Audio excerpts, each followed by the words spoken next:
السلام عليكم، أنا أخوكم عبد الله طارق، أحييكم جميعا. بالبداية أتمنى نصلي على محمد وآل محمد. اليوم حاب أشوفكم جزء بسيط من الحيوانات الذي أنقذتها من الشارع بعد ما كانت صارع الموت، لكن بفضل رب العالمين تم علاجها وأزهرت من جديد ونقلتهم من البيت وأصبحوا بمكان آمن.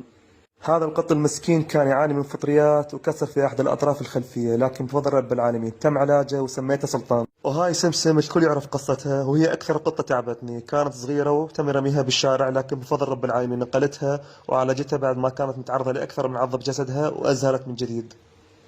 وهذه الكلاب اللي كانت تعاني من جرب، الحمد لله والشكر تم علاجهم ورجعوا للحياة مرة أخرى بعد ما كانوا يعانون، لكن بفضل الله أصبحوا بخير. وباقي القطط أكثرهم كانوا حامل ويصارعون الموت في الشارع، الحمد لله والشكر تم نقلهم وعلاجهم.